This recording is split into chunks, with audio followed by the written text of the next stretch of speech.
Hoje começa uma nova história. Glamurosa. Que pressão é essa? Pode, glamurosa! Gente, como é que vocês estão? Eu estou passando porque, primeiro, estou morrendo de saudade de todos vocês, de cada um de vocês. E hoje temos um novo episódio do nosso podcast, Pod Glamurosas. Eu quero te falar logo para você compartilhar, já espalhar para geral, porque isso aqui é uma grande família de acolhimento, de ouvir histórias, de aprender com as pessoas que a gente entrevista. É muito lindo. Esse espaço é um espaço verdadeiro, sabe? Não é? É de coração. E hoje, sendo esse episódio maravilhoso, eu vou entrevistar uma mulher que eu sempre passo na rede social dela, porque ela me inspira também, inspira muitas mulheres. É uma mulher lindíssima. Eu vou deixar para ela se apresentar. Minha querida, glamurosa Brígida, para essa câmera. Olá, glamurosas e glamurosos. Meu nome é Brígida Chagas. Eu sou empresária, digital influencer, mãe, esposa e amiga. E desde 2022 eu estou enfrentando a maior batalha da minha vida, que é a luta contra um câncer. Inicialmente foi um câncer de mama e tive uma metástase, mas isso é um assunto para mais para frente. E eu estou muito feliz, já quero iniciar te agradecendo. Eu fiquei, nossa, extremamente contente quando ela me ligou, porque a Verônica, eu falo para ela que nós somos, né, amigas de outras vidas, é um encontro de almas. A gente se conecta, a gente tem uma energia que sempre, né, tá assim... A gente pode não se ver todo dia, Brígida, mas parece que quando a gente se encontra, estivemos juntas pela manhã, não é verdade? Essa sintonia tão linda, né? A sintonia é a mesma, né? Por mais que não estamos sempre juntas, mas estamos conectadas mentalmente, né? Sempre. Brígida, me conta, você, uma mulher que tem 2 filhinhos, um menino de 9 anos... O Davi... E a nossa princesa, que tem 19, não é? Agatha fez Agatha 20. Fez 20 já, meu Deus. Agora em maio, minha taurina. Ai, a taurina maravilhosa. E educada, estive muito com ela, quase que diariamente, que ela, né, teve numa fase importante comigo. E eu tenho muita admiração pela educação que você deu. Agora, para as pessoas que estão assistindo você contou algo muito forte, você está aqui de pé, tá deixando uma mensagem de vida.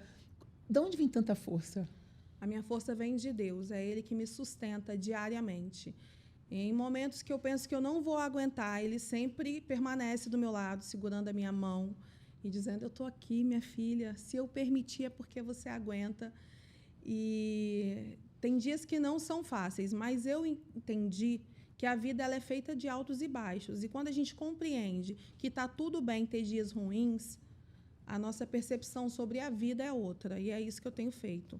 Sim. Eu entendo que há momentos que são mais difíceis e aí eu me recolho, fico ali me conectando com Deus, é o que eu sempre digo, né? Ter essa conexão com Deus é fundamental, colocar Ele como centro da nossa vida, como a base de tudo, é diferente. Renova sua energia, sua força. Renova, com certeza. Agora, me diga uma coisa, vamos falar de amor também agora? Vamos ficar revezando, tá? Que a Manuela, né, vai... Aonde você... Quantos anos de casada? 11 anos de casada. 11 anos casada, um casamento lindo, que eu fico assim, tão grata a Deus por saber que esses dois se conheceram num baile funk. Tem dedinho da mãe loira. Com certeza, muito amor.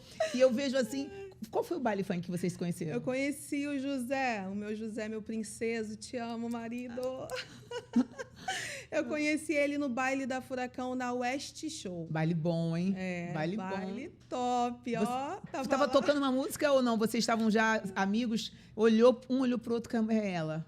Era meu sonho conhecer um baile da Furacão, né? Eu sou de Goiânia, sou natural de Goiânia. E lá a gente tinha uma percepção que o baile da Furacão era como se fosse um espetáculo, um circo de Soler, né? Porque era algo muito inovador, aqueles fogos, aquele paredão. E aí eu sempre falava, quando eu for no Rio de Janeiro, eu tenho que conhecer um baile da Furacão.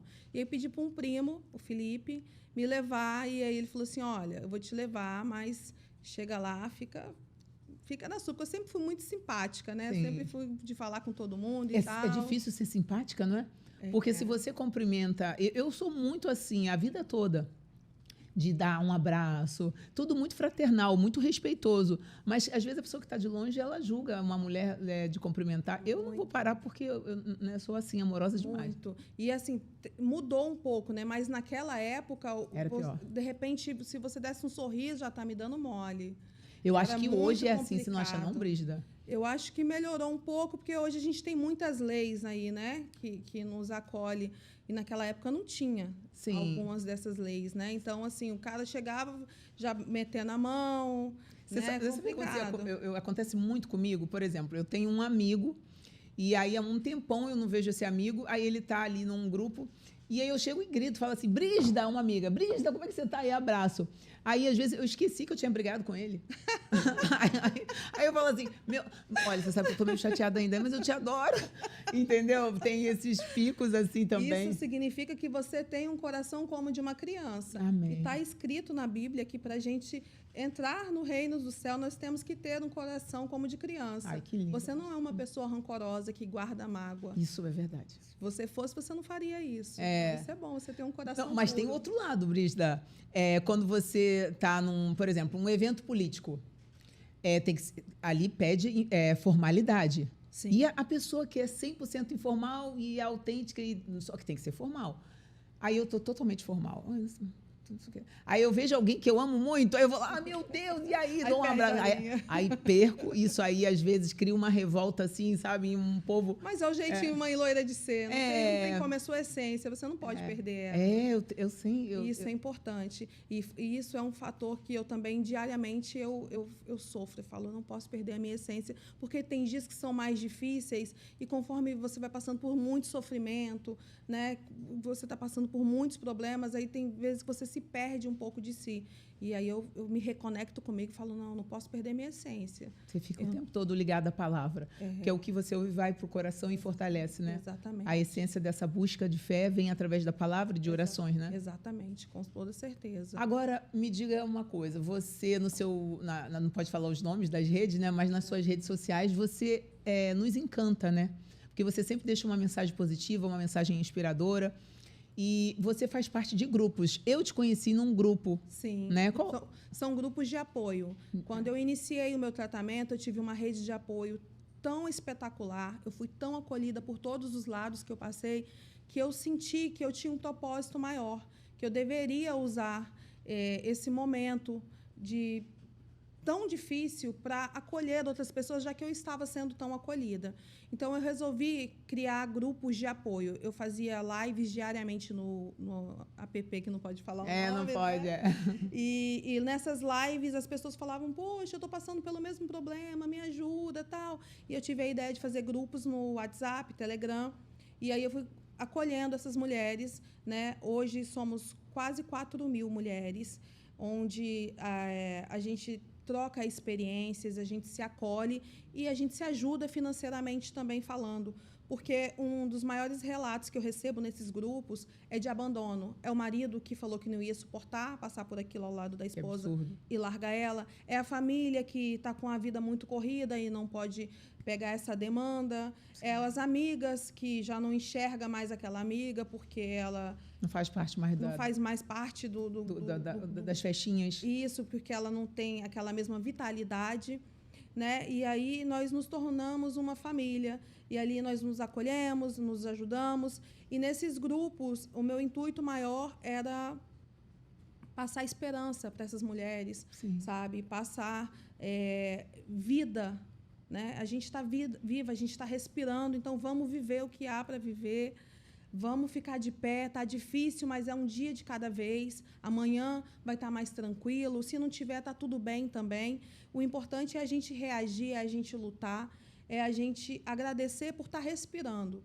Porque para a única coisa que não tem jeito é a morte. Verdade. Enquanto ainda existir um ar, enquanto eu estiver respirando, enquanto eu estiver viva, para tudo vai ter jeito. Amém. Então, o meu intuito, né, com esses grupos é isso, é passar para essas mulheres que é importante ter fé, sim, é importante se conectar com Deus, perseverar e entender que não há mal que dure para sempre, que tudo passa. E esse mal também vai passar. E se Deus permitiu, é porque Ele sabe que que nós vamos aguentar, senão ele não teria permitido. Ele capacita, Ele né? capacita. É um preparo, eu acho que é uma pavimentação do nosso espírito, né? Exatamente. A gente não entende nada, eu creio muito nisso, sinceramente, que ele vai... Eu falo, mas por que estão fazendo isso? Por que ela está passando isso? Tem um mistério. Tem um mistério. Aqui, essa vida física aqui é muito curta. É a vida eterna que é o mais importante. É o mais importante. A gente está aqui só de passagem. E o importante é como está sendo a sua passagem aqui. Fica essa reflexão aí para você. Importante, com toda a tempestade que ela está vivendo, ela dedica o tempo dela em abraçar outras mulheres, em cuidar. Você sabe que eu acho que isso que nos deixa mais ainda de pé, porque eu acredito muito que quando você cura, a vida também te... Quando você vai cuidando, a vida te trata muito melhor, não é verdade? Eu sempre digo que eu quero ser curada, mas eu quero curar também. Sim. É um propósito, né? Com certeza. O meu legado é esse. Ai, que bom. Ô, Brígida, na sua rotina, você que está com essa luta tão grande, né? Na luta contra o câncer, o que você mais gosta de fazer na sua rotina? Ai, gente, eu sou serelepe, tá? Eu faço tudo. As pessoas falam, nossa, mas você nem parece que tá doente. Eu falo, Tem essa um rancho, né, lá? Eu tenho meu Rancho Biriguete, onde eu crio meus animais. Eu adoro bicho, gente. Eu tenho cavalo, eu tenho galinha, eu tenho coelho. Eu sei. Eu adoro os animais. E ali é meu lugarzinho de paz, onde eu me conecto com a natureza, com Deus, com a minha família, com os meus amigos queridos. Inclusive, vou fazer uma feijoada, vou te chamar. Eu amo feijoada. Eu vou. Meu marido adora cozinhar, então ele fica lá na cozinha fazendo aquelas comidas maravilhosas. E eu tô ali com os meus filhos. Isso é o momento mais leve para você? É o momento mais leve e feliz, sabe? Em estar ali, sabe, com eles, em poder desfrutar das maravilhas que Deus me deu, sabe? Apesar de tudo que eu tenho vivido, eu sou muito grata, porque eu sou muito privilegiada, eu tenho uma família incrível, eu tenho amigos maravilhosos, né? Eu tenho uma vida confortável, então Deus é muito fiel comigo. Amém. E muito presente na minha vida. Sim. Então, assim, eu gosto muito de estar com a minha família, eu gosto muito de estar com os meus amigos, gosto muito de ir à praia. Ouvir música. Praia eu sempre estou te vendo na praia. Praia é um dos meus passeios favoritos, quando eu estou muito esgotada emocionalmente, que existe os dias que a gente fica, né, esgotada. Eu gosto de ir ao mar, assim, pisar na areia, dar um mergulho, e eu volto totalmente renovada. Eu acho que é uma das maravilhas que Deus deixou para a gente aí, né? Justamente para isso, para nos dias difíceis a gente se reconectar com a gente mesmo. Sim. Você, no início da sua luta, você descobriu o câncer com quantos anos? Eu descobri o câncer com 37 anos, foi câncer de mama. E aí tratei, fiz tudo que tinha que ser feito. Você fazia preventivo sempre? Eu tinha feito, olha que interessante, eu havia feito exames, né, que eu sempre fazia check-up 2 vezes ao ano, início do ano e meio do ano. Eu havia feito todos os exames em janeiro e não tinha nada. Quando foi em março, eu brincando com meu filho, ele me deu uma cotovelada, eu senti um caroço na minha mama esquerda, mas eu falei, não, fui no médico em janeiro, não deve ser nada, deve ser glândula. E aí deixei. Quando foi em maio, eu voltei ao médico, fui na mastologista e ela falou que eu estava com características ruins. Então, é o que eu sempre falo, o autoexame, ele é muito importante, porque o diagnóstico precoce, ele te salva e te dá a chance de um tratamento mais humanizado. Então, viu um carocinho, viu algo que não faz parte do seu corpo, já procura de imediato um especialista, né? Porque o diagnóstico precoce salva e dá chance de tratamento humanizado. E o autoexame, a gente faz durante o banho, é algo muito simples. Você vai colocar Muita gente não faz, sabia? Fica naquele corre-corre. É o momento mais sagrado, você com você ali, com a casa do seu espírito, né? Exatamente. E você vai tomar um banho, é o seu momento de relaxar, se toca, não custa nada. Né? Você dá uma olhadinha para ver se está tudo ok, se está tudo certo. Se tem algo que não faz parte do seu corpo ali, já não está ok. Já deve se procurar um especialista e correr para cima, porque o diagnóstico precoce é muito importante. Sim. E aí eu vi esse caroço, fui, a médica falou que não estava com características boas, fiz todos os exames e saiu o laudo que era um câncer de mama, um carcinoma luminal B. Eu fiquei atordoada, porque eu estava vivendo a melhor fase da minha vida, estava concluindo muitos projetos, eu estava bem de saúde, né, na minha cabeça, profissionalmente, com a minha família, tudo fluindo. Eu não esperava ter que passar Sim. por tudo isso, né? Principalmente nesse momento. Sim. E eu fiquei muito atordoada, meu chão abriu. Eu tive meu processo de aceitação foi longo e muito doloroso. Não foi assim de Que imediato. você é muito não. vaidosa sempre, né? Isso mexe. Extremamente vaidosa, Verônica. Você sabe que a minha primeira consulta com um oncologista, onde ele foi me explicar tudo o que aconteceu, eu falei, ele falando, e eu não escutava nada, eu não lembro nada que ele me disse. Eu falei assim, doutor, meu cabelo vai cair? Ele me olhou com uma cara bem assustada e falou assim, vai, por quê? Eu falei, e o meu peito? Vai ter que cortar o meu peito? Ele falou, vai. Eu falei, não vou ficar careca, não vou tirar meu peito, doutor. Ele falou, que interessante. Eu falei, o quê? Ele falou, a maioria das mulheres que entram aqui, a primeira coisa que elas perguntam é se ela vai viver. E você está preocupada com o seu externo. E eu fiquei muito reflexiva sobre isso, sabe? Foi um tapa na minha cara. E eu falei, não, mas eu vou viver, mas eu não quero ficar careca, não. E ele falou assim, não, Brígida, o importante agora não é o cabelo e nem o peito. Você está enfrentando uma doença grave. Você pode perder a sua vida. Será que o cabelo realmente é importante? Ali nada fica... Você vê o quanto que o ser humano, às vezes, fica com tanto ego, com tanta Exatamente. besteira, querendo puxar o tapete do outro. Quando a gente depara com um depoimento seu e com a vida que a gente... né? É muito forte essa sua fala, para dar um sacode aí em muita gente que não se ligou ainda. Exatamente. E aí eu fiquei muito pensativa sobre isso. E eu lembro que na minha primeira quimioterapia, eu conheci uma senhora que ela estava com cabelo. E eu não entendia muito. Hoje eu entendo, mas na época era tudo muito novo para mim, né? E aí eu falei assim, seu cabelo não caiu? Ela falou assim, não. Só que existem tratamentos quimioterápicos que o cabelo não cai. E existem outros que caem. Cada pessoa tem um subtipo e cada pessoa tem um organismo. Então, cada pessoa vai reagir de uma forma diferente. Eu não tinha essa percepção. E aí ela falou, não, meu cabelo não caiu. Eu falei, então, meu cabelo também não vai cair. Aí a enfermeira veio conversar comigo e falou, Brígida, o seu cabelo vai cair, porque o seu tratamento é diferente. Eu falei, não, o meu cabelo não vai cair. Você não aceitava. Eu não aceitava, a negação era muito grande. E eu fiquei presa naquilo. E aquilo, naquele momento, não era importante. Foi uma dor a mais. Uma fuga, talvez, você não acha? No subconsciente? O que você me ajuda a pensar? A minha ficha não tinha caído ainda do que eu estava para viver. Eu ainda não tinha assimilado o que estava acontecendo na minha vida. E aí eu lembro que após 15 dias da minha primeira quimioterapia, o meu cabelo ele caiu aqui e ficou assim uns fiapos muito feio aqui e um pouquinho de cabelo aqui. E eu andava pela casa, aquele tanto de cabelo espalhado pela casa. E eu fiquei 10 dias sem lavar a cabeça, porque eu falava, se eu lavar vai cair tudo, mas agora ele vai parar de cair. E a minha família sofrendo junto comigo, a minha filha falava, mãe, vamos cortar? Já deu, né? Olha a casa como é que tá. Eu falava, não, filha, essa semana para de cair, agora vai parar. Ela falou, mãe, você vai ficar linda. Não, meu marido falava, amor, corta, vamos cortar, vamos fazer um cortezinho baixinho. Não, amor, essa semana vai parar de cair, vai parar de cair. Eu lembro que quando fez 15 dias, eu falei, agora eu tenho que lavar a cabeça. Fui lavar a cabeça e eu no banheiro, quando eu joguei a água, Verônica, o meu cabelo fez POC, caiu assim inteiro na minha mão. Nossa. E foi a pior sensação que eu já senti em toda a minha vida. E eu comecei a gritar e chorar muito com aquele cabelo na mão. Meu Deus, meu Deus. Aí meu filho veio, o Davi, e ele olhou para mim e falou assim, mãe, por que você está chorando? Eu falei, não, filho, nada. É porque o cabelo da mamãe caiu, mas está tudo bem, está tudo bem. Aí ele, mãe...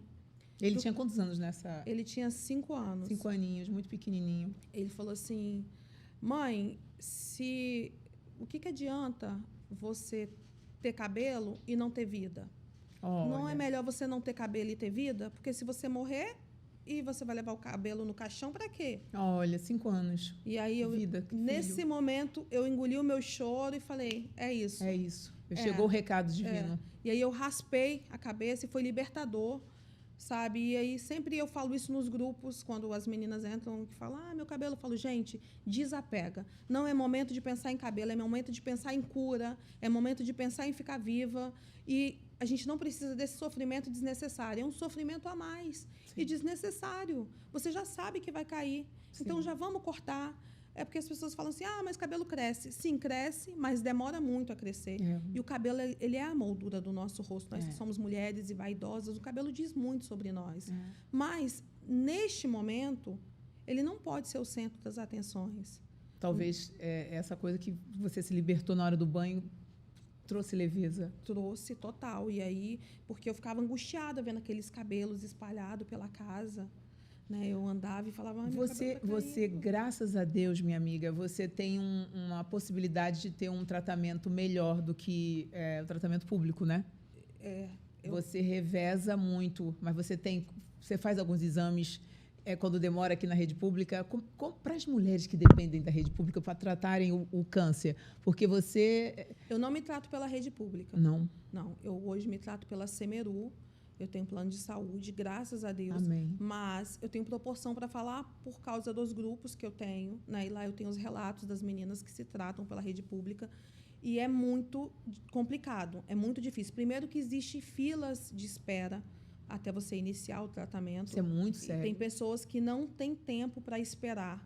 E aí, às Morrem vezes, na fila. morrem na fila. O caso da nossa amiga que você conheceu, a Elisângela, né? Ela precisava de um PET scan e ela não conseguiu fazer esse PET scan. E olha, não, a Elisângela que ela está falando, tem um vídeo dela aqui na minha rede social. Eu conheci ela falando assim, eu não vim falar da minha dor, do câncer que eu tô... que está acabando com a minha vida. Eu vim falar da minha filha, que tem 14 anos. Minha filha está passando de ano na escola municipal. Sim. E não está sendo alfabetizada. E eu já falei com... Ela falou na época com o secretário, né, de educação. E falei também com o prefeito, na época, o Eduardo Paes. Tem quanto tempo que a Elisângela morreu? Tipo... Tem 2 anos já. 2 anos. Cara, eu lembro que eu falei assim, eu vou expor... Porque além de eu poder aqui fazer uma manobra de um ofício, um requerimento de informação, para que as pessoas possam... Brígida, o que eu penso, sabe? As pessoas precisam falar mais na rede social. E a gente, quando passar, repostar. Porque as autoridades, muitas das vezes, só vão se incomodar com o nosso posicionamento. Exatamente. Se você não mostrar, se você não gravar... Assim, você vai ser mais uma voz no meio... A caneta de um político, eu acho que ela é um fuzil silencioso, porque quando tira o direito de fazer o exame, que tiraram da nossa Elisângela, quando, esse final de semana, eu tive um caso de uma criança também muito triste, que a mãe chegou com a criança com pneumonia, deixaram muito tempo a criança no banco de espera, a criança veio a falecer. E aquela mãe, eu conversando com ela no meu celular, já porque da rede social eu já passo para o meu celular... Eu falei assim, eu não tinha palavras, então, assim, que descuido, né? Quanto vale a vida? Não tem preço, é tão, né? E aí eu quero muito que você deixe no hospital público, nos grupos que você tem com as mulheres, e homens também tem? Homens também. Nos grupos que eu tenho de apoio, hoje só são mulheres. São mulheres. Né? Mas eu tenho o contato com outros homens que estão em tratamento por conta da minha caminhada, né? De hospital. Acaba. E aí você vai conhecendo pessoas, né? Mas a rede pública, ela... Dá nomes. Quais os hospitais hoje que dão um tratamento melhor ou mais ou menos? Qual? Me fala para que a gente possa compartilhar isso e chegar até as autoridades. Hoje o INCA, né? INCA. Assim, eu acho que ele peca muito em relação a medicamentos. Eu vejo as meninas reclamarem muito sobre não receber o medicamento do pós, porque a pós-quimioterapia ela é muito sofrida. Né? Você sente enjoo, você sente dores no corpo, vômito, e aí você precisa do Vonal. Uma caixa de Vonal é R$130. É muito caro. E são 7 comprimidos, se não me engano. Eu tomo 3 comprimidos por dia de Vonal. Então, você tem noção, nem todo mundo tem R$130 por semana. Não. Entendeu? Então, eu acho que eles deveriam, né, ter esse medicamento lá. A dipirona, às vezes, também não tem. Não tem no INCA, às vezes? Às vezes não tem.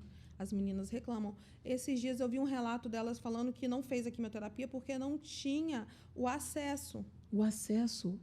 Então, no INCA, aqui no Rio de Janeiro, você que está lutando contra o câncer e suas amigas todas dos grupos que eu conheço, esse grupo que é lindo, né? Assim que eu fui naquele evento.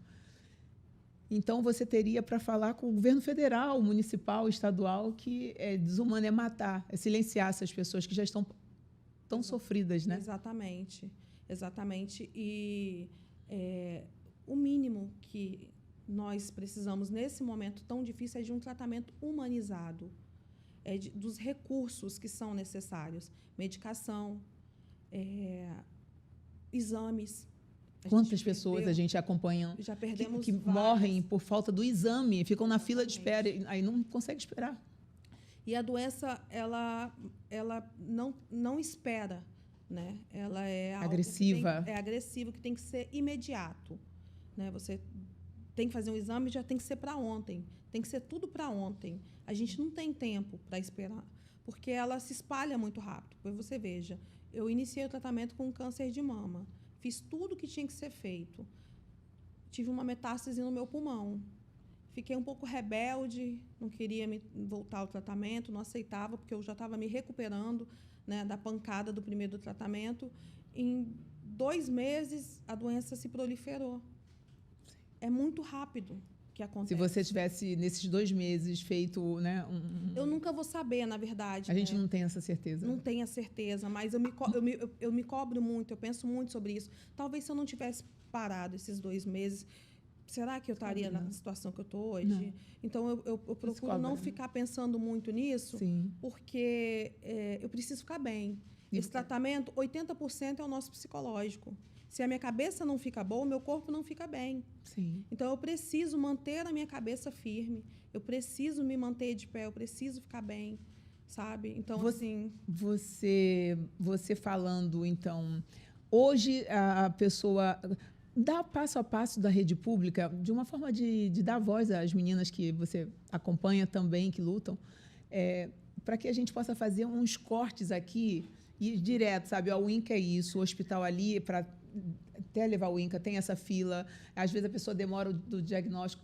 Conta essa realidade que muita gente não vê, mas que as autoridades vão assistir. Então, a primeira coisa que eu acho inadmissível é um resultado de biópsia há 60 dias. A gente não tem 60 dias. A gente tem que iniciar o mais rápido possível. Descobrir o que é câncer já tem que ser para ontem. Então, o resultado de biópsia é 60 dias. Aí, mais 60 dias para marcar uma consulta. Aí, mais 60 dias para iniciar um tratamento, às vezes até mais, porque existe a fila de espera para iniciar o tratamento também. Existe a fila de espera para iniciar o tratamento? Existe a fila de espera. No grupo das meninas, não tem como, não dá tempo às vezes de ser nem... Às vezes não, por isso que às vezes a gente apela, faz vaquinha, né, pede Pix e vai se movimentando da forma que dá, porque se for para esperar só, né, da rede pública, é complicado. Hoje, o INCA no Brasil todo, ele é um hospital referência, né, no tratamento contra o câncer, né? Sim. E a gente ouvir isso, que o hospital referência do país todo, do Brasil, ele não tem um dipirona, muitas das vezes falta o acesso, como é que seria tecnicamente falando? Para fazer a medicação. Para fazer a medicação, não ter até a fila para fazer os exames. Exatamente. Isso assim Fila de é espera matar pra as pessoas começar sem a o direito à medicação. vida. Em casa, silenciadas, assim, ó, todo dia. Será que eles vão me chamar? Tô na fila. Isso é muito cruel. Angustiante. É verdade. Né? E muitas pessoas não conseguem, né? Tem pessoas que já estão num estágio muito avançado e aí não tem tempo. E recentemente eu escutei um relato sobre isso de uma moça que entrou, na realidade era a mãe dela que estava doente. Ela falou assim: eu estou com uma sensação de que por minha mãe ser uma idosa, eles desistiram dela. Nossa, que coisa isso mais foi triste. muito forte. Eu fiquei muito reflexiva sobre isso. Ela falou: eles estão assim fazendo um mínimo possível de questão de iniciar o tratamento dela. Eu fico imaginando assim que tem pessoas que têm um tratamento que só o INCA oferece, mas a gente sabe que precisa de melhorar, precisa olhar com mais urgência, né, o hospital. Então, Brígida, se você falasse hoje, estivesse falando hoje com o presidente da República, com o prefeito da cidade, com o governador, o que você deixaria de depoimento, tendo em vista tudo que você vive com as suas amigas e nos grupos que a gente... Bom, eu deixaria que o mínimo, né, que a gente precisa é de um tratamento humanizado, digno, e isso não está acontecendo, né? Tendo em vista que falta muita coisa, falta medicação, falta profissional, falta recursos, né, para fazer exames, e tem muita gente que não tem tempo. Precisa de imediato, com urgência, para ontem. Então, o que a gente precisa para agora é de um tratamento humanizado, é que vocês olhem com mais amor para essas instituições que estão lidando com vidas. É muito sério isso. Eu perdi, não foi uma nem duas pessoas, não, foram várias. E algumas, analisando hoje, né, eu hoje tenho proporção para falar, porque eu estudo muito, eu leio muito, e eu tenho vivido isso há bastante tempo. Eu estou desde 2022 nessa luta. E aí, nessas conexões que eu fiz, né, com esses profissionais que eu venho conversando, algumas até foram erros médicos. Então, isso é muito grave. Sabe? Então, muito grave. Que muito. Vocês olhem com mais amor para essas instituições, que vocês invistam nelas, né, para que a gente possa aí ter mais relatos de vida do que de morte. É verdade, você está certíssima. E, Brígida, uma outra coisa, para os amigos que abandonam... outro dia, no Dia das Mulheres, eu estive no INCA. E aí eu vi que... Eu fui conversar com uma ala, né, com as mulheres, e aí uma delas falaram assim, Verônica, o que mais dói não é só a doença, não, é o abandono. Porque eu recebo, às vezes, um coraçãozinho dos amigos, né? Eu não recebo aquela ligação que eu gostaria, aquela presença de pessoas que eu amava muito. Então, assim, para os amigos que estão desligados e que têm seus familiares, pessoas lutando contra o câncer, do fundo do seu coração, o que você falaria para eles? Eu diria que uma das coisas que mais machuca é a solidão da doença. A gente precisa fazer as coisas em vida, pensar no outro em vida, porque depois que morre não adianta mais chorar, falar que sente saudade, falar que era uma pessoa maravilhosa, já não vai ter mais importância. Então, faça enquanto ainda há tempo de fazer. Faça essa pessoa feliz, seja presente na vida dela. Sabe, ela está passando por um momento complicado, mas ela ainda é aquela pessoa que você conheceu. Então, você se ausentar nesse momento causa uma dor ainda maior, porque a pessoa está tendo que lidar com muita coisa. E o que ela não precisa é de estar só, ela precisa, né, de ter carinho, atenção, paciência, porque às vezes ela está tão ferida que ela não consegue rir. Ela vai estar murmurando, ela vai estar reclamando, porque eu vejo isso. Eu tinha uma menina que está até no meu Instagram também, o nome dela é Pamela, lá de Guadalupe. Ela, com 19 anos, descobriu um câncer agressivo e ela foi embora, assim, rápido, em uns 6 meses, com um bebezinho de 2 anos. Então, assim, a gente falava todo dia quase no celular, e ela falava que o que mais doía era o olhar das pessoas quando ela estava nas ruas, que era um olhar, assim, meio que...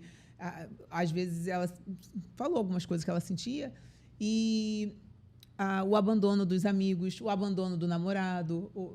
Isso machuca muito. É muito importante a gente falar sobre isso. Sabe? E as pessoas, elas tendem, né, quando tá difícil, tá chata, tá reclamona. Ninguém quer te ver. Fala de doença. Eu tive pessoas que falou assim, olha, eu sumi, eu me afastei porque, nossa, eu não ia conseguir te ver. Tava pesando muito o nosso papo, já viu isso? A Pamela me falava, que as pessoas falavam assim, Pamela, eu não aguento te visitar, cara, vamos falar de coisas positivas. É fácil a gente falar, vamos falar coisas positivas. Mas a gente ouvir a dor dela um pouquinho, né? É você entender, ela ser ouvida. Às vezes a pessoa não quer nem te ouvir, ela só quer que você escute ela. Então, assim, essa jovem também, como a Elisângela, como tantas outras, mexeu muito comigo. E eu acho que você falando isso é uma legitimidade muito profunda, né? Porque a gente está vivendo uma era muito de cada um por si, Deus por todos. Ninguém quer escutar mais o outro. Já percebeu que você fala com uma pessoa, oi, boa tarde, como vai? Eu vou bem. É muito difícil alguém falar, eu estou bem, e você? E no elevador, que às vezes está emburrado, está enxergando, está andando, está cheio de problemas, mas, né? Exatamente. Eu vejo, às vezes, isso. Uma senhora cumprimentou a outra virou. E o falar, ele alivia, sabe? O falar, ele às vezes você está sufocado e tudo que você precisa é de ter alguém para te escutar. Mas está difícil, porque as pessoas, elas não querem olhar o outro, elas não querem escutar o outro. Sim. E é tão simples você dedicar um minutinho do seu dia para uma pessoa que está passando por uma situação complicada. Talvez esteja aí até sua bênção, né, de cura emocional e espiritual. Você ter essa empatia de falar assim, cara, eu vou passar a tarde lá com essas mulheres, eu vou... Tomar um café com ela, falar de uma coisa agradável, rir um pouco, tentar descontrair ela. É tão lindo, é tão importante, né, você poder ser útil, de verdade, né? Exatamente, porque eu sempre digo, Às vezes meu marido fala para mim assim, olha, agora é momento de você pensar em você. Foque em você. Você precisa ser um pouco egoísta, porque às vezes eu quero abraçar o mundo. Eu vejo. E aí eu falo, não. Sabe por quê, José? Porque quem não serve para servir, não serve para viver. Ai, que linda. A gente está isso. aqui por um propósito maior. É só para isso, eu acredito, né? A gente servir, né? Isso. Acolher. Isso cura a gente. Isso cura também. Isso cura também. Então, assim, a gente deve fazer pelo outro enquanto ainda há tempo. Isso. Porque depois ficar chorando pelo leite derramado não adianta mais. Ai, fulana morreu, né? Nossa, tadinho, eu queria tanto ter estado com ela, mas a vida está tão corrida. Não resolve. Poxa, se a gente organizar, dá sim para de vez em quando você tirar um momento do seu dia. Eu sei que está todo mundo lutando, tentando Mas tem que sobreviver. se organizar. Senão você é consumido pelo tempo. Não pode. Você tem que Exatamente. organizar a sua agenda. Exatamente, mas você consegue tirar um momento do seu dia para estar ao lado de uma amiga querida. E aquilo vai fazer total diferença na vida dela. Sabe? Você vai trazer uma injeção de ânimo. Eu lembro que essa minha recidiva foi muito difícil. Foi até mais difícil do que o início do meu tratamento. E aí tinha dias que eu estava assim, sabe, muito triste e falava assim, Deus, o que está acontecendo? Eu achei que agora eu estava curada, que agora eu ia, né, ir para um próximo nível e é como se eu estivesse retrocedendo. E aí meu marido chegava em casa, trouxe um bolinho pra gente tomar um café, hein? Só meu marido, isso. ele é muito alegre, né? Ele brinca muito e tal. E aí, Agatha, faz uma mesa bonita, uma mesa posta bonita para sua mãe e tal. Davi, vem, vamos sentar, vamos tomar um café da tarde. E aquilo já era uma injeção de ânimo para mim.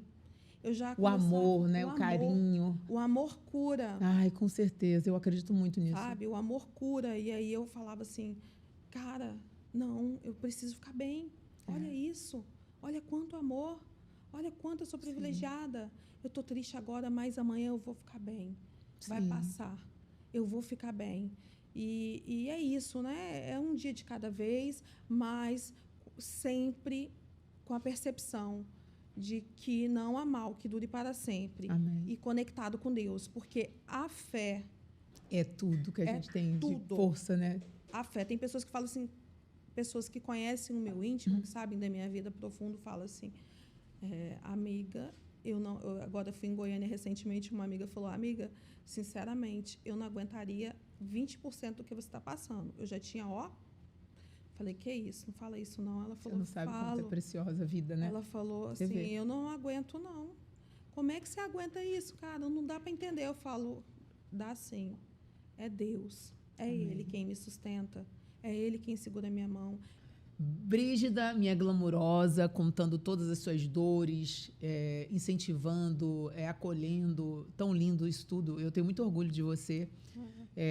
Eu gosto demais de você. Também. E você pode ter certeza que eu vou estar aqui sempre com as minhas orações e presente sempre que você me convocar. Porque não é um convite, é uma convocação. É verdade. E eu acho muito bacana porque você está sempre envolvida, né, nessas causas, sempre preocupada com a dor do outro, sempre tentando ajudar, igual no caso da Elisângela, que não tinha voz, né, e você segurou na mão dela e falou, vambora, e sacudiu. Ela não foi atendida pelo prefeito, a filha continuou sem a vaga porque ela estava mudando de casa, né? Sim. Então, essa história é uma história assim, que a gente tem que falar, gente. Eu vou voltar aqui para você entender, que não falo pela metade, né? A Elisângela, conheci ela numa luta contra o câncer. Sim. E ela com uma filhinha, tinham 3 filhinhos. Uma filha especial, né, com Down. Com autismo, Ela tinha síndrome de Down, tinha o menino com autista, né, e uma bebezinha bem pequena. Então, ela falou na época com a gente, na reunião, ela não quero pedir ajuda para mim, eu quero para minha filha. Como eu vou morrer e vou deixar minha filha de 14 anos, que não foi alfabetizada, passando de ano, todo ano. Então, aí eu falo para o prefeito Eduardo Paes, né? Eu tenho que falar nomes, porque isso aconteceu, está no meu Instagram. Eu tentei várias vezes falar com o senhor, eu tentei várias vezes falar com o secretário de saúde, que prometeu ela, a Elisângela, na época, né, a vaga da escola. E a filha, ela morreu. Não conseguiu esperar para ver a filha sendo alfabetizada na escola municipal. E a gente perdeu uma mulher que foi silenciada para sempre. E é isso, né? Eu fico até emocionada sempre que eu falo da Elisângela também. Mas O que você falaria? Fala, prefeito Eduardo Paes, fala com ele, para ele entender. Governador Cláudio Castro.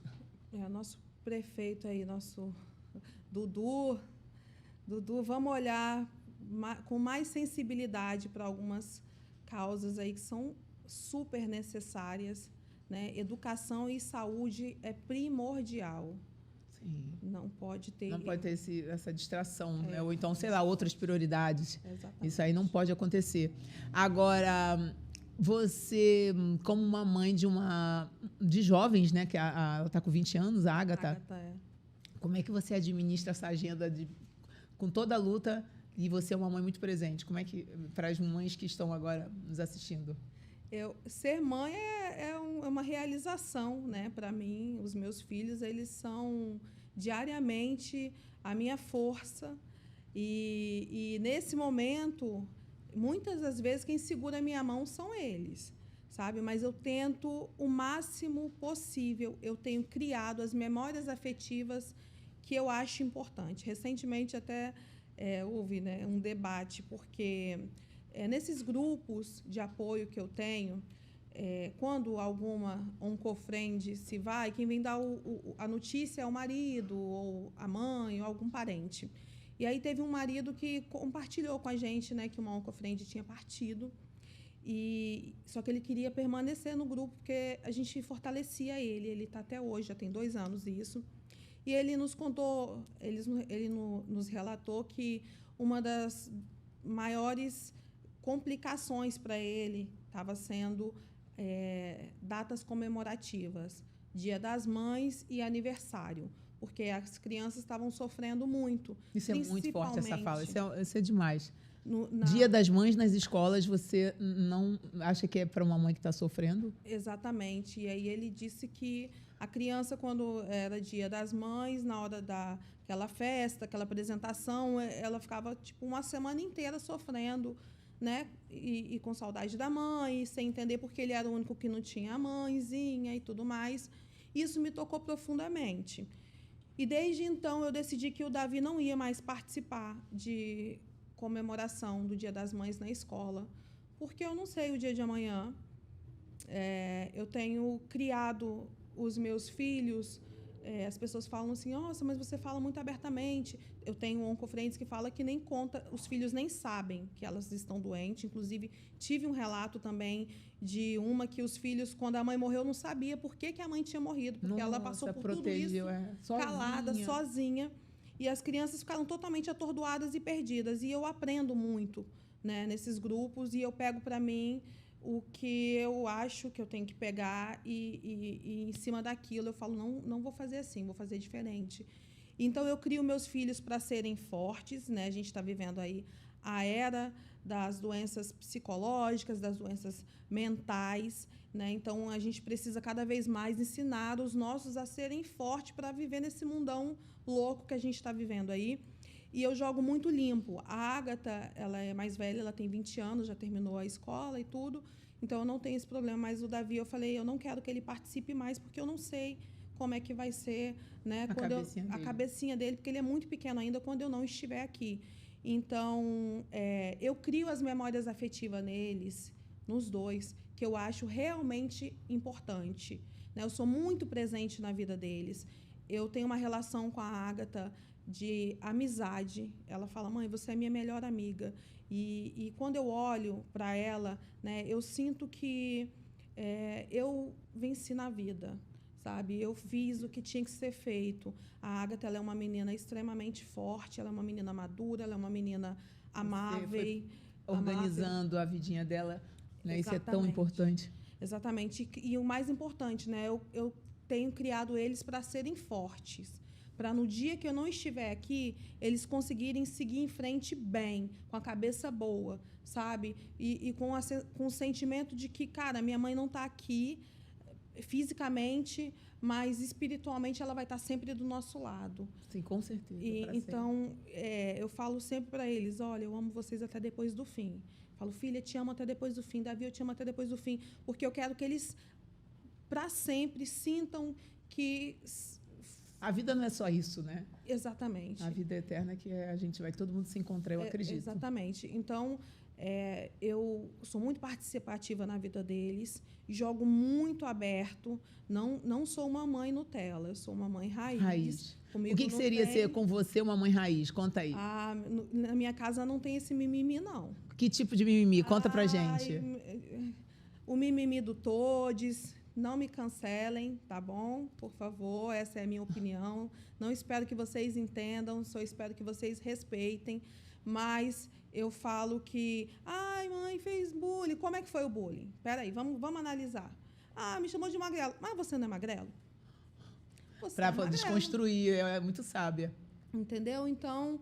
Não dá tanta importância, seria isso? Né? Porque senão eles vão crescer muito fragilizados e a vida está difícil, está complicado. O ser humano vai de mal a pior. Se eu não criar eles para serem fortes, qualquer baque que eles tomar, eles vão cair. Então, eles precisam permanecer de pé. Você fala disso com proporção também. Você já tomou muitas porradas ao longo da vida e você está aí de pé, firme e forte. Se você fosse uma geração mimimi... não. Você estaria em cima de uma cama com uma depressão. Com certeza. Caída, sem ter força para se levantar. Entendeu? Então, assim, eu crio os meus filhos para serem fortes. Aí, quando fez o bullying, termina aqui. Aí você falou, te chamou de magrelo? E você... me falou que eu sou um saquinho de osso. Tá bom, mas você é gordo? Não. Você não é um saquinho de osso mesmo? Então não é bullying. Muito bem. Porque existem situações e situações. E situações, tem coisas muito mais... Veja bem, na sala dele, ele tem uma amiga, que é uma das melhores amigas dele, ele chegou em casa me contando que... porque estavam falando que o cabelo, por causa do cabelo dela ser cacheado. Isso eu já não acho legal. Isso é muito sério. Isso daí já pesa. Né? Então, certeza. Assim, tem um contexto, né?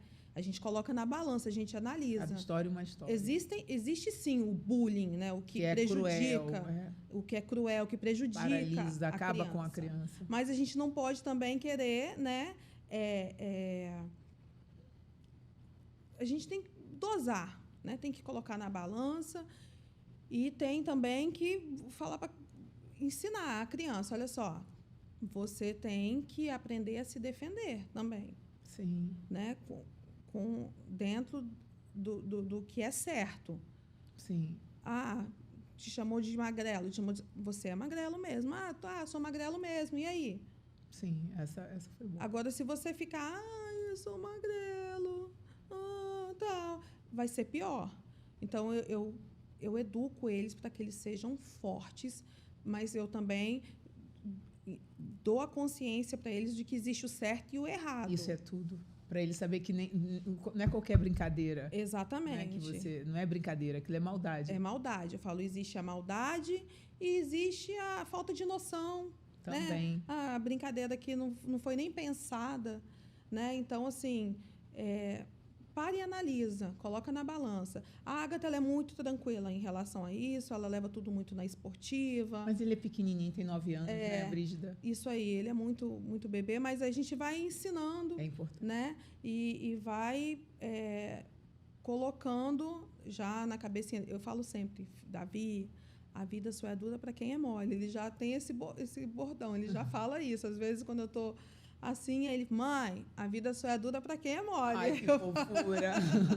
Vem cá, esse furacão de mulher, de inspiração, de força, fé, né?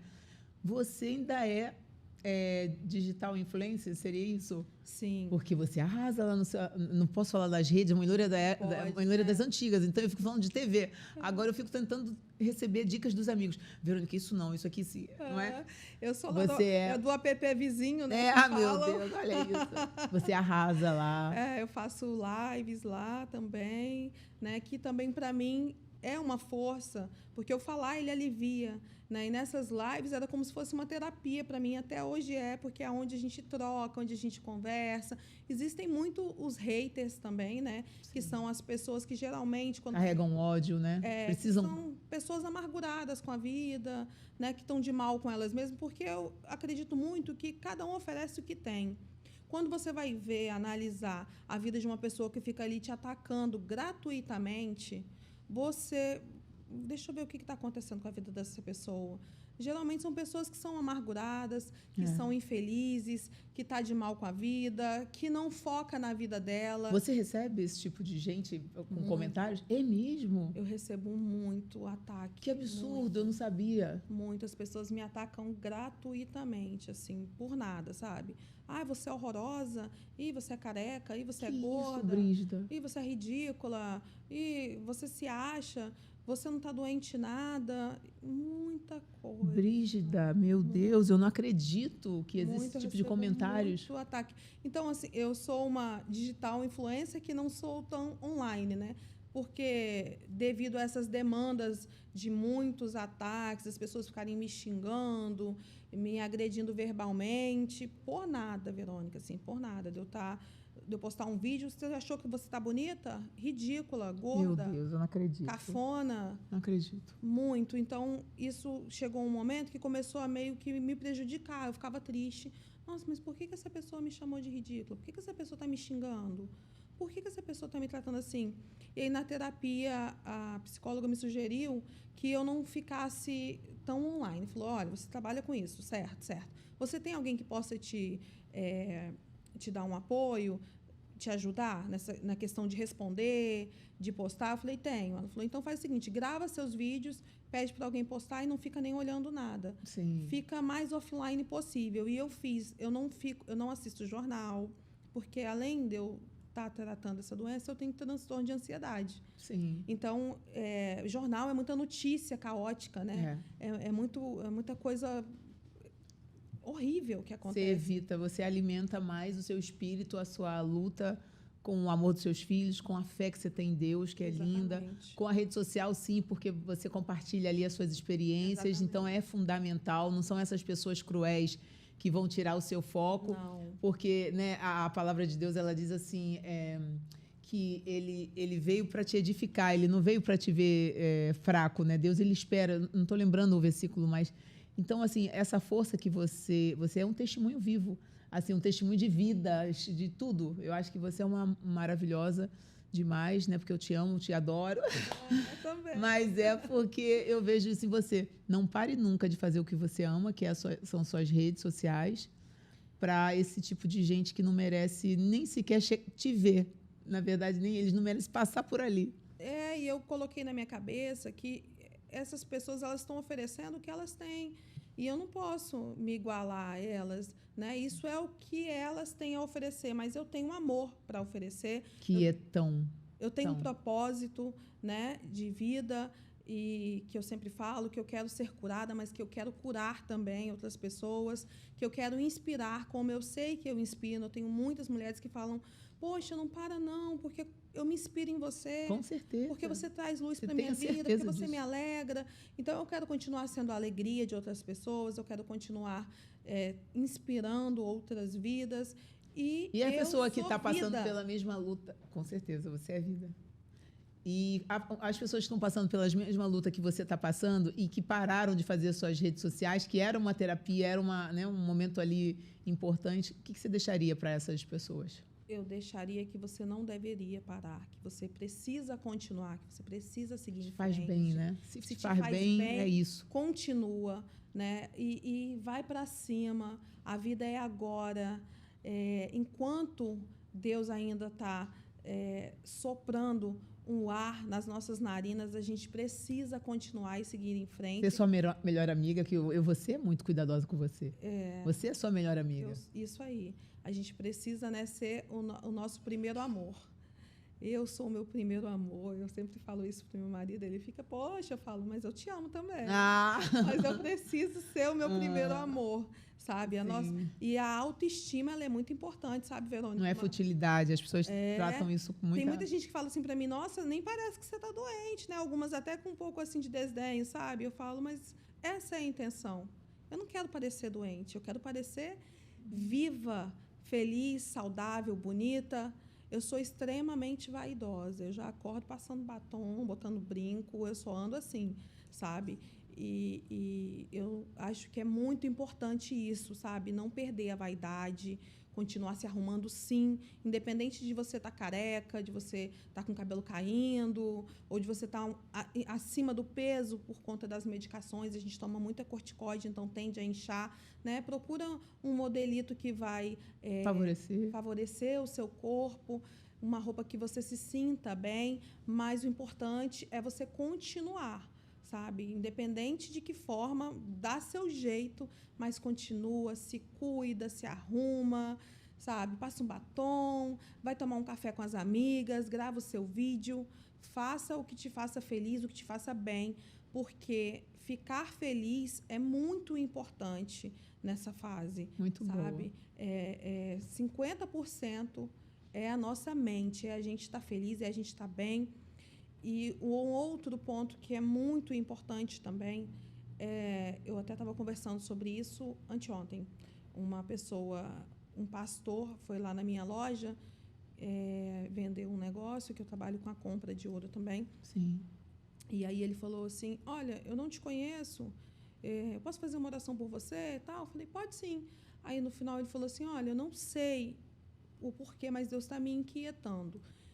E aí eu até fiquei meio assim, porque eu não sou muito ligada nessas coisas de profecia. A gente está vivendo uma era de que a igreja meio que virou um comércio. É triste dizer isso, né? Mas as pessoas estão brincando muito, muito com a palavra de Deus, brincando muito com o nome de Deus.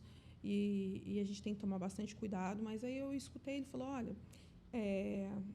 eu não sei se você tem alguma mágoa, alguma tristeza no seu coração, mas para que você fique curada, para que você fique bem, você precisa liberar o perdão. Nossa. Isso foi muito forte, porque, de fato, a mágoa e a tristeza, ela adoece. Sabe? Que fala forte. A mágoa e a tristeza, ela adoece. Então, assim, se você guarda algum sentimento ruim, negativo, né?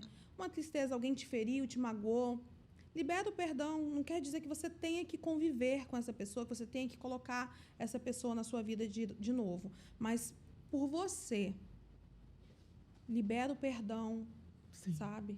Para que você possa viver em paz. Brígida, eu fiquei muito feliz em saber que você participaria do nosso programa, quer dizer, do nosso Pod Glamourosos, porque você é uma glamourosa de verdade. Você é uma mulher apaixonante, inspiradora. E você, eu posso te dizer uma coisa, é uma honra ter você aqui no nosso programa, no nosso espaço, tá? Eu quero te falar outra coisa, não para não, tá? Nunca. Porque você me inspira. Você também me inspira. Pode ter certeza, tá? Obrigada, viu? Você é uma maravilhosa e eu sou muito feliz de ter você na minha vida. Ai. Você é muito especial para mim. Aqui, vamos falar uma coisa.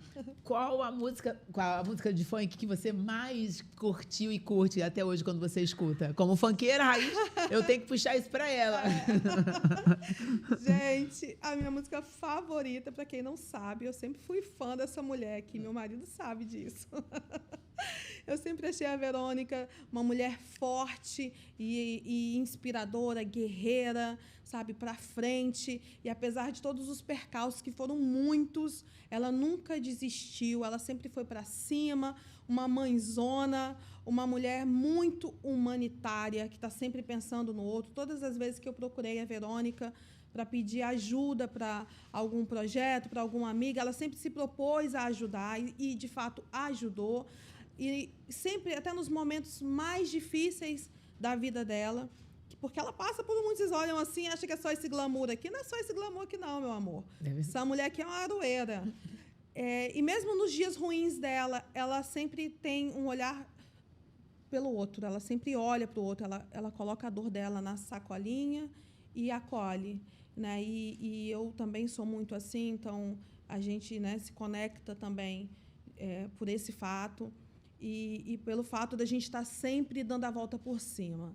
Quando todos olham e falam, agora não tem mais jeito, já era. A gente, como a fênix, ressurge das Ninguém entende nada, né? Porque eles falam assim, ó, dessa vez agora já era, elas não se levantam mais. É sempre a mesma aposta do povo do mal, né? Só que a gente veio para trabalhar para o bem. E quando você trabalha para o bem, é Deus que te exalta, é Deus que te restaura. É Deus que te justifica. É Deus que te justifica. É essa a palavra. E é Deus que tem te justificado também. Só Deus e você sabe, né, no seu íntimo, quantos altos e baixos, né? Quantas feridas que ainda não são cicatrizadas, mas você está aí de pé curando outras pessoas. Então, quando ela me fez o convite, eu fiquei muito feliz, porque essa é a minha caminhada. Eu quero estar ao lado de pessoas que têm o mesmo propósito que eu, de pessoas que são tementes a Deus como ela é, né? Que colocam Deus como prioridade, né? O centro da vida, e é o que ela faz também. E assim como eu inspiro ela, eu quero que ela saiba que ela também me inspira muito. Você é uma mulher que eu admiro muito por muitos fatores, mas o principal é pela força, pela garra, pela determinação que você tem, tá? E eu quero que você saiba que eu vou estar sempre do seu lado. Ai, Tamo que linda. junto, Eu também, viu? saiba disso, que eu vou sempre ter você assim na minha vida. Mesmo que às vezes eu demore te ligar ou chamar, você saiba disso, que você tem uma cadeira VIP É verdade. pra sempre. Você também, Tá? viu? Ô, gente, a Glamurosa é funkeira raiz também. Claro. E ela curte o funk mais assim, mais apaixonante do nosso movimento, né? Que eu acho que é aquela coisa da letra e tudo mais. Eu sou dessa época, né, gente? E aí eu falei, Brígida, qual a música que quando toca você não consegue ficar parada? Clarinho que sim, que tem que ter Glamurosa. E deixa eu compartilhar com vocês. Toda vez que eu tô num rolê, qualquer rolezinho aleatório, que toca Glamurosa, pode ser de madrugada que eu atazano a vida da mãe loira. Manda. Ligo pra ela, faço vídeo, porque Glamurosa é o hit da nossa mãe loira. Já que você tá falando, eu quero ver agora você mandando no Pod Glamurosas com a mãe loira. Vamos lá? Ai, gente, Então vou me dá dançar a mão pra Glamurosa mim, com a mãe Glamurosa. loira. Glamurosa, rainha do funk, poderosa. Olhar de diamante nos envolve, nos fascina. Agita o salão.